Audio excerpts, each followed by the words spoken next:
All right, we're ready for game two. JDG looking phenomenal in that game. Not much to improve on, but we see T1 taking the blue side, opting for the OP picks, and I absolutely love the Tristana pick middle. Now, Cassiopeia being brought in as a classic counter pick to Tristana. That's because when she dives, it becomes a predictable landing spot and a predictable face, which means that Cassiopeia can always get an ultimate Q miasma to make sure that there's no, even if you get a reset, you can't jump away, and she just wins the trade.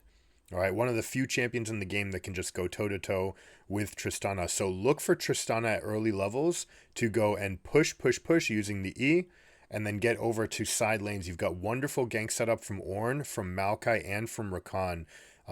Absolutely love T1's draft. Now, that's not taking it away from JDG. They've got Lulu and they've got Jinx, so not quite as much of a carry as Aphelios or Kog'Maw, who I think is better than people are realizing, even in this patch. But they're basically going Aphelios, Jinx, or bust, right? They're just changing plans if they don't get these champions. And they're looking to often trade something like Xayah, Rakan away. This draft leading off with the Rakan pick saying, hey, do you want Xayah by itself? If not, we're going to get Xayah Rakan ourselves, and you'll be stuck playing for the other half of this lane.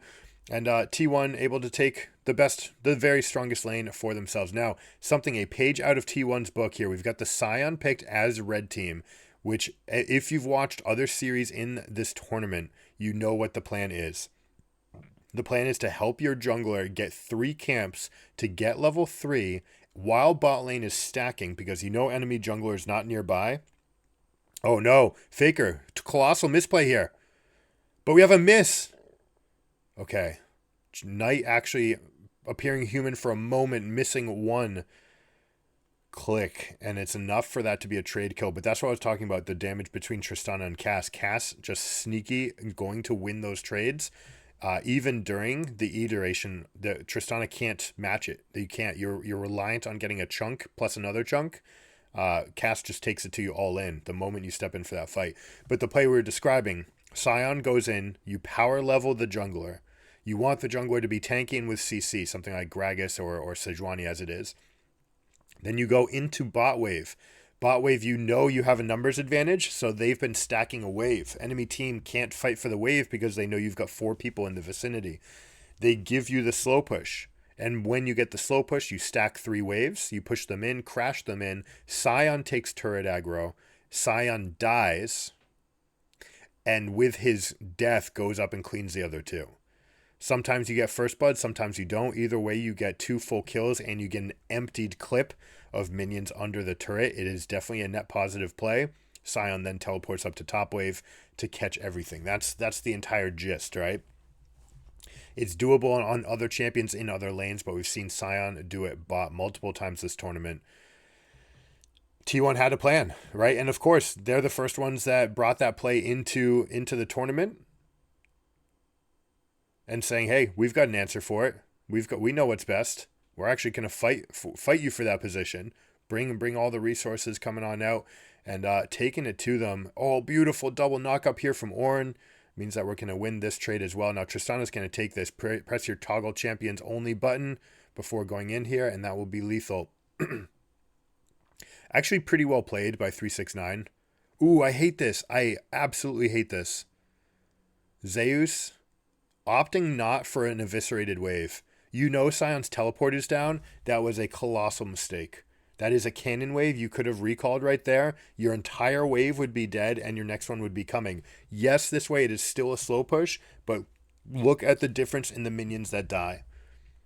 Is not going to be nearly enough. Sion's going to pick up all of the second wave and still get all 3 of the casters on the first wave. So a big missed opportunity here by Zeus. Check out that wave steer, right? Plus 4 casters is enough to hold the freeze here.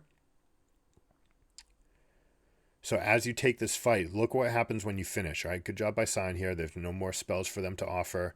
Could have used a better angle to hit that spell. Kanavi not going to have enough. Looking for the trade back on owner, but realizes that Tristana coming means that they can't do anything.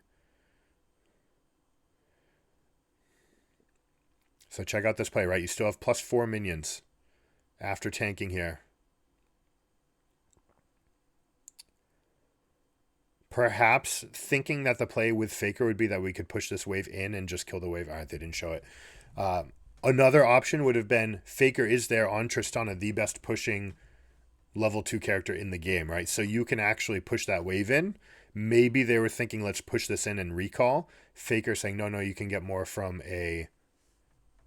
just recalling here and a freeze. It ends up being the third best option. Fourth best. The only way to do it completely wrong would have been to push and leave yourself +1 minion.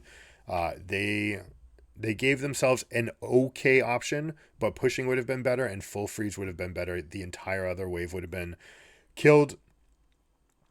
And that would have created the biggest swing in gold and experience, which is something you desperately want to do as an answer to a Sion bot cheese, right? You want to create an advantage up in top lane. If Sion does it, make no mistake about it, that is a tremendous amount of tempo that you miss out on. Beautiful last hitting here. See if he can get those other ones. He's lined himself up for an E. Now, Zeus absolutely love this. I've got the read that the jungler is bot. I've got my Bami Cinder, which means I can go for this play.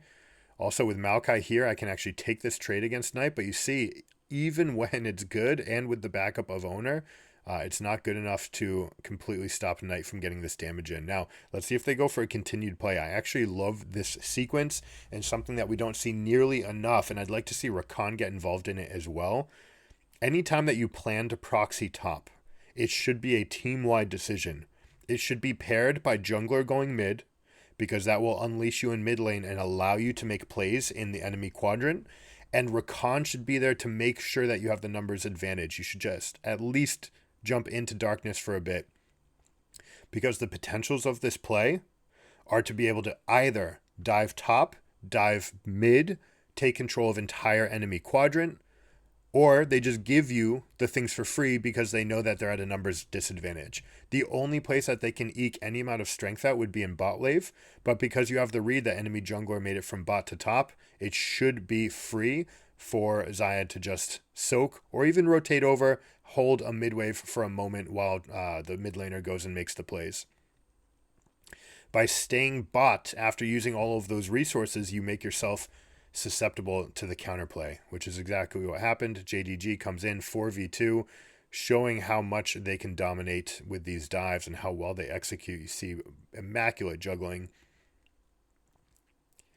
Now T1, no slouch. They're going to get the maximum in return, right? Okay, you've made a play down bottom. Good for you. That's great. We're going to take 2 plates mid. We're going to take Rift Herald. We're going to use that Rift Herald and get more plates. So here we go. Look at that. Cassiopeia Ruler jumping out, making sure that no one takes aggro. They're going to wait for it again and say, okay, now it's time. Cass takes the first hit. Sejuani taking the next. Owner not letting the Herald get executed, which should never happen, by the way. You should always wait for the eyeball. No reason to go for eyeball smite when you're alone and you know you're alone. Just don't hit the last eye. Once it's below 2,500 health, it's not going to spawn again for you. So just wait. Fight it normally, much better than, or smite early at that point and execute from 1400. Zeus finding himself a nice little window. Sion getting a little bit of a punch back. If you're immediate, you can do that. Not possible once the Ornn has boots, though.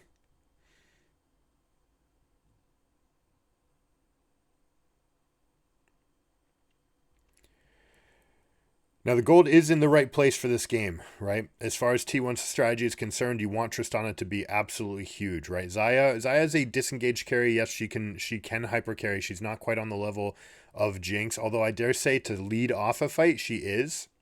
She's just a better champion. But once you get into a fight, if she gets excited, it's a whole nother tier. So T1, their mission this game, don't let the pick happen, right? They want to be the proactive ones, and you see it with the range of the tanks that they have.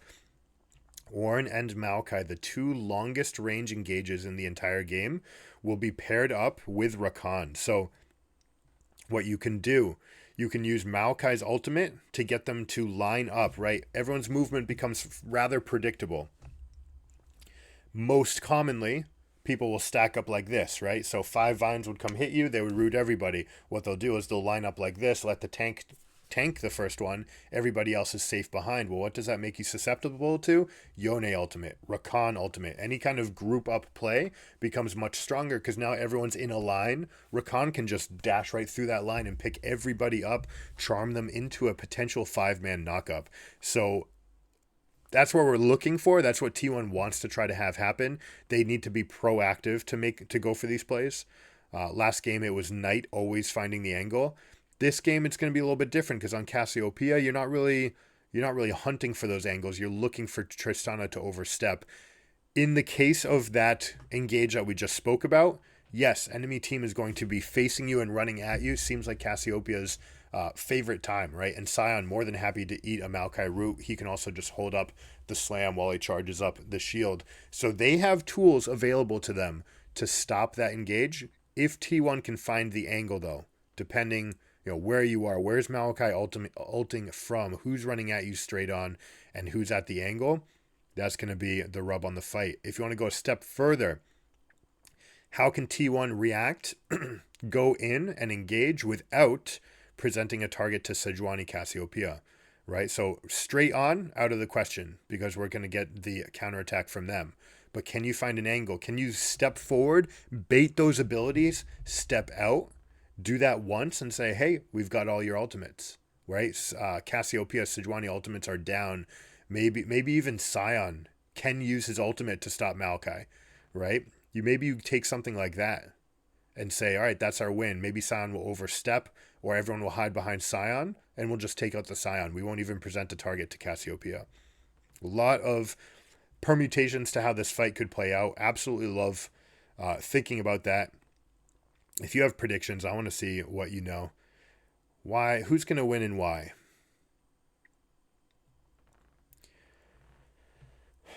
Big advantage right now going to be to T1 with the 1k gold lead and Tristana. Right, Tristana having this gold, basically having the entirety of the gold lead, is going to be tremendous for them.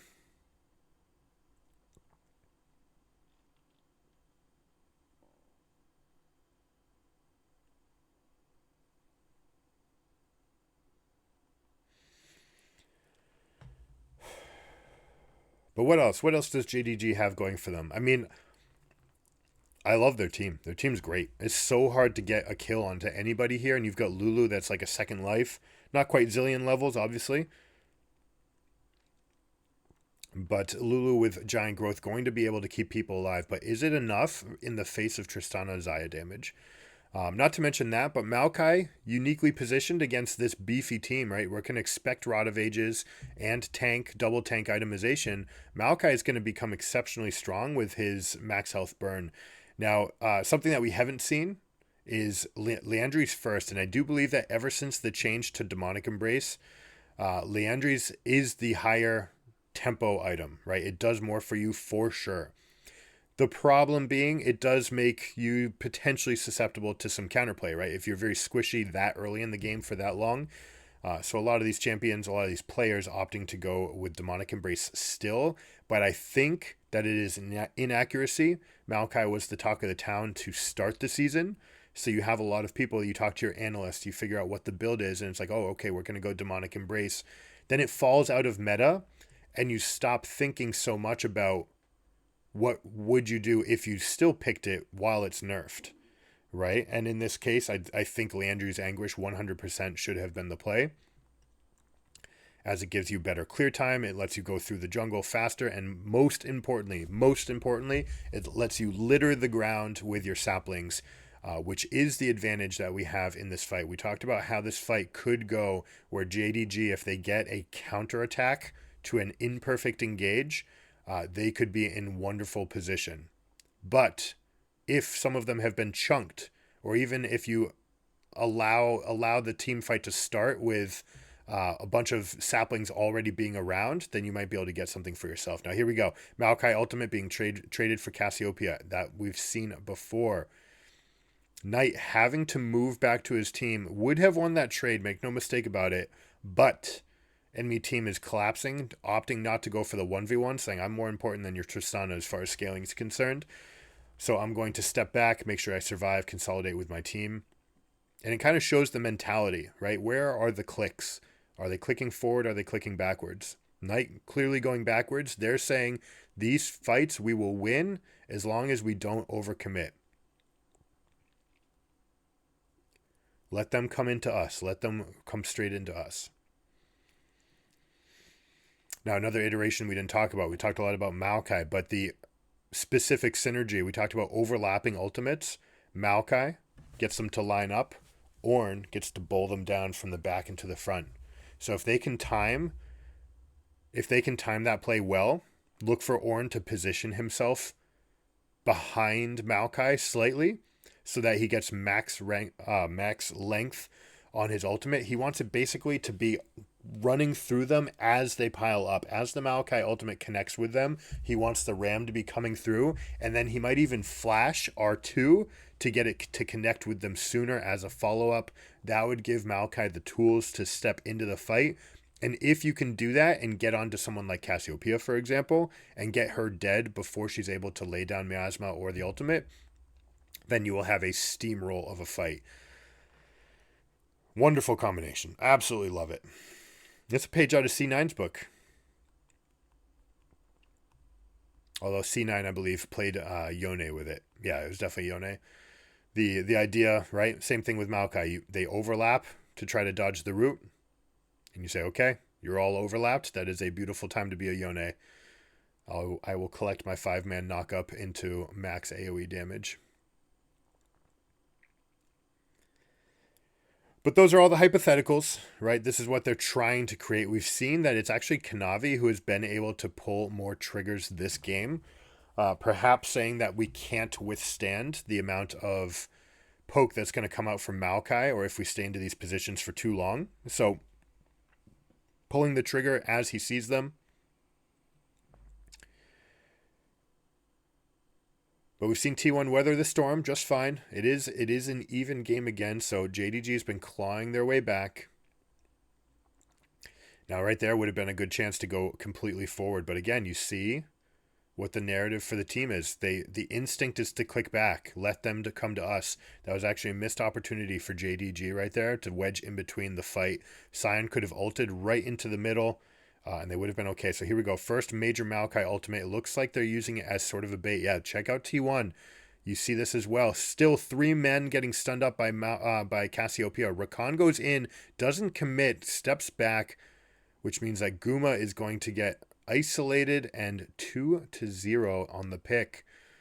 You see how careful these teams are. Watch that fight. They're dancing for that damage. Hey, we're ulting. Hey, it looks like we're coming in. We want you to blow spells. And they do, except somehow Knight, despite all the juggling, still gets 3 people in the ultimate, which is the go sign for his team. Now, with all these ultimates missing, right, only bot lane's ultimates available means that T1 is actually going to continue aggressing despite being 3-1. I don't like the play at all. Yes, you have some ultimates, and you do have the play to do something like what Xayah just did, but compare that to actually just pushing. Get back on the map, right? Xayah could be collecting red buff and recalling already. So here's this play. You find the angle. Look at Maokai. You can see by his motion, right? Not willing to take anything. They want the turret dead first. Don't want to take any extra damage. Now, check it out. Boom. Up front. Knight ulting and then flashing away. Actually didn't need to flash there because, honestly, it looked like they weren't expecting to get all 3 of these hits. Miscommunication. Ornn stepping forward as Faker stepping back. With this much health being present on multiple characters on T1, I have to say that they misplayed the fight. Carries were not willing to take some amount of damage. It looked like they didn't want to get into a trade with Cass, which is true. It's their prerogative, but when your team, you have 2 other melees that can't not get on Cass once they're in there. So, unfortunately, yeah, mistake by Faker there. In particular, just needs to get more damage in. Risk a little bit more, because if you're soaking up the damage from Cass E, then your tanks are not. Yes, they need to keep you alive. It's Rakan's job. You have to have some sort of tool. You do not have heal present anywhere in the comp, so you do have to be careful. I understand, but it is that line, right? At this level of play, that little line, 2 extra auto attacks is the difference between winning and losing a fight, especially when you consider something like the splash damage on the execute. So how do they get out of this, right? JDG, despite despite winning that fight while the game was even, because they lost the turret and because they went for dragon, they only have 500 gold in their inventory. The difference is going to be where that is. Check out Jinx's itemization versus Xayah. But trade that for Maokai having 2 items. Sejuani's not quite there. Tristana's going to be 2 items as well, but look how big Cassiopeia is. The most dangerous player in the entire game. Now, something that we see this Rylai's build, going Rylai's second is powerful. No doubt about it. Going Archangels would give you an immediate spike and give you that big shield. If there's a window to pick a fight with Cass before she finishes it, they absolutely want to take it because it's actually a fairly low damage build here. Rylai's and Rod are not tremendous amount of damage, and she doesn't have Rod of Ages. Or I should say the needlessly large Rod. Because of that, they might actually be a little bit low on damage in this fight. Jinx is not at 2 items. Cass went for 2 low damage items for this fight. And then you have tanks. So if T1 can create a fight right now with the money in inventory right now, despite being behind, they're actually ahead. It looks like we're going to see a Jack show from Ornn. I suspect. Maybe not. I guess there's a world where maybe he doesn't. Could opt to turn that into something like Even Shroud, get Gargoyle, Stone Plate, but I suspect it's going to be Jack Show because as these fights linger, they're going to want to create and step forward, right? Ornn's going to want to be in the middle of the team. The fight's going to be long enough. He's tanky enough to get that proc off. And if all's going well, they're the ones engaging the fight, right? So they get to create that in-combat tag for themselves when they want it, get the procs off. Radiant Virtue for Sejuani is going to be very nice. A little bit worse than it is on Maokai, right? Because Maokai is really just getting into the middle of the fight. Has a little bit longer reach than Sejuani. But I can't reiterate enough. It's right now. Cassiopeia's damage is low. Can they take advantage of it? Now, that said, Jinx's damage not so low. A little bit because of the rushed Doms. Okay, by going this item, yes, you're future-proofing yourself. You're making sure that you're getting more damage into the frontliners that are actually taking the damage at this point in the game, but not the highest build. So again, as far as getting this first kill for JDG, which they need so desperately for Jinx to get the majority of her damage, they're not quite there. Jinx will well and truly be online and ahead of Xayah if she gets to 4 or 4 versus 3. Now we see the teleport. Here's the angle. Flash ultimate as a compensation to cover the ground. Going into Maokai. Now Zeus is staying alive, but can we push more limits? Guma Yusi knows we can. Stepping forward more and more and more. They're saying, hey, that's okay. We can take Sion. Now we talked about this. There are some fights where you're going to want to take Sion out, and Tristana steps in for the damage, but they trade back. Now look at the continuation. It's going to be T1 favored, and they absolutely wipe the fight. This is what we got to. Over the course of time, sustained damage was not enough for JDG. Now the Seraph's Embrace comes in, but it's going to be too little too late.